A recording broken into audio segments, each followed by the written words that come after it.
I know nothing about him, honestly. I know nothing about him. I see the games he wants to play with the insults, and I don't really care. I don't really care. At the end of the day, my job is to destroy this dude and start focusing on 2020. You know what I mean? I'm gonna have a great 2020, and it's gonna start off by destroying Dominic. I don't know. This guy.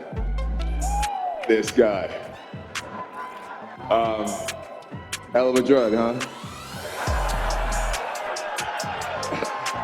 Stupid. That's gonna follow me for a long time, huh?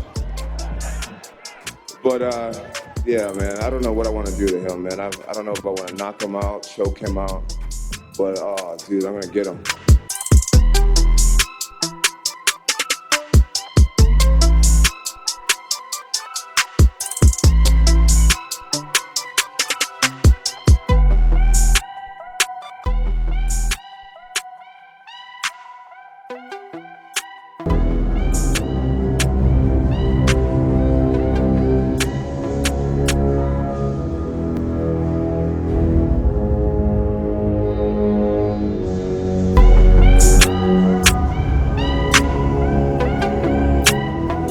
Very impressed with Kamaru Usman. Very exciting. I don't want to hear anybody say that Kamaru's a boring fighter, because he's not. Okay, and of course, matchups create exciting fights. The matchup with Colby Covington, fighting with a broken or a fractured jaw, whatever. What was fractured or broken? Was it finally decided? His man. You know, I guess technically it isn't a fracture, but who knows what surgically he'll need or what he's going to need. But I guess at last I heard they said it was an erroneous report that there was a fracture. Gotcha. Well, either way, to even fight with any kind of damage to the jaw with these 4-ounce gloves, 5-ounce gloves that they use, and going at it the way those two went at it, you know what? I am not a fan of Colby's trash talking, but I am a fan of Colby's fighting, and I do like Colby. I get along great with Colby when I see him. The man's a warrior, and he's a true mixed martial artist in every definition of the word. That fight was just nonstop, go for it all, you know, pure six. It was just a real pure six, skilled, highly skilled mixed martial arts.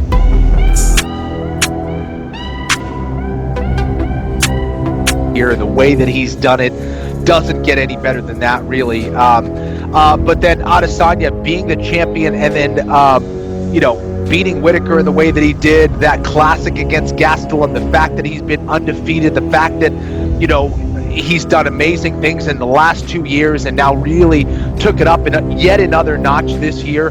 And as a legitimate superstar in the UFC, it's hard to go against one of those guys. I mean, right now I'd be leaning towards Adesanya.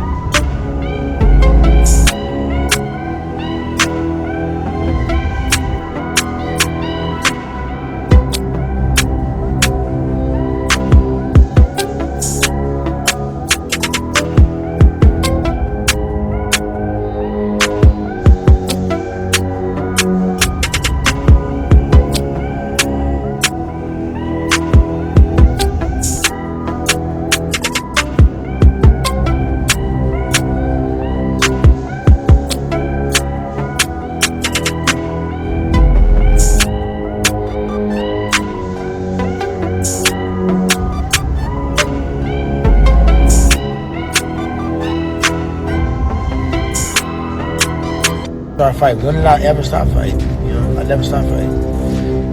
I was offered Colby Covington before he fought Usman. Colby said no. I was offered some other fights. They said no. I never said no, by the way. Never said no to Leon. Never said no to anything. I didn't like the location. But sometimes we don't control everything. We're not in control, so you might see me in London. You might catch your body over there. But anyway, I think maybe the London card guys. I don't know for sure. I know UK in here because y'all excited about me potentially coming over there.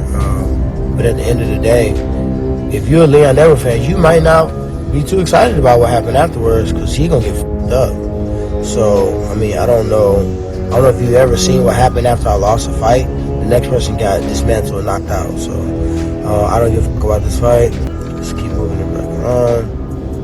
Potentially, maybe Probably. We'll see in the next day or so. Just keep checking the internet. You might get a little Christmas gift. None of them with me, Dana. I haven't talked to Dana in a while, so I ain't got no smoke with Dana.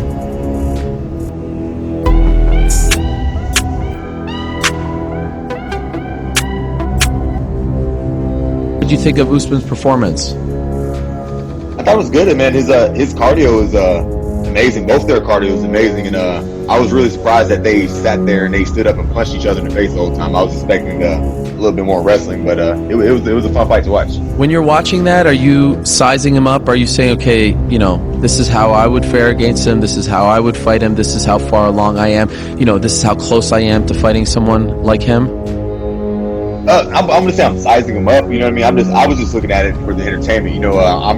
I know my next fight's not going to be against him, so I'm not really focused on what he's doing. You know what I mean? I'm really trying to see and scout the people that I might be fighting next.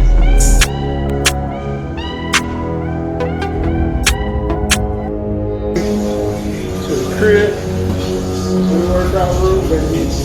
Getting them miles, studying them fights, studying myself. Always working. February 16th, be ready.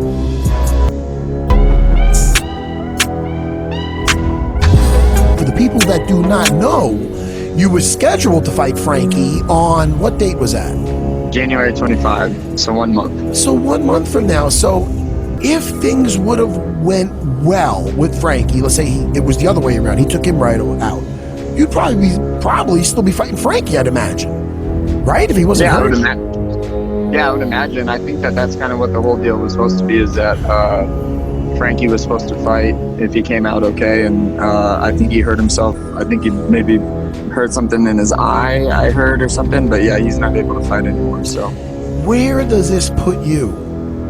Where does this put you right now? Is there any options of people, his name's being talked about? Is there anybody specifically you want?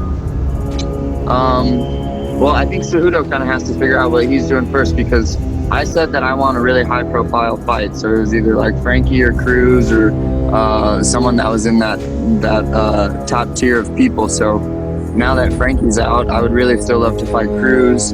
I think Cruz is still waiting to see what Henry's going to do, though, because Henry's just taking a sweet time kind of deciding who he wants to fight. I know that he said that he wants to fight Aldo now, but I don't really know if UFC is going to do that. I really don't know what's going on, but I think Cruz is still going to need a fight, and I think that me and him probably would be one of the best fights I think that the UFC has maybe ever made, which would be cool.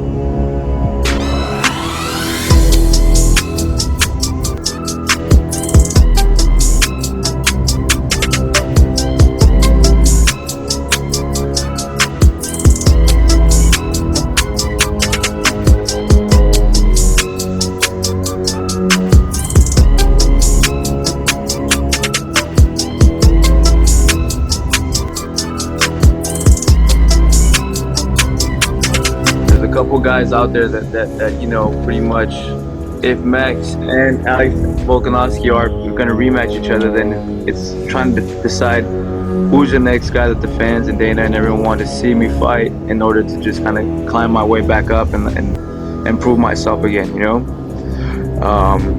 and it's that, I know you have Zabit up there, you have Korean Zombie right there, and then everyone else is Jose and Frankie moved down pretty much at 35. Besides him coming to save this card. Right.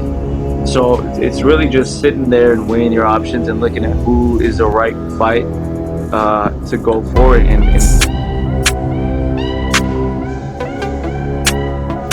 had Trump in the building for that fight. Yeah. And, I called Bernie Sanders over the microphone. It wasn't to Joe when Joe put the mic in my hand, but it was when the camera got up in my face. And, usually the guys, they'll say, like, shout out to my mom or, shout out to the people back home, whatever.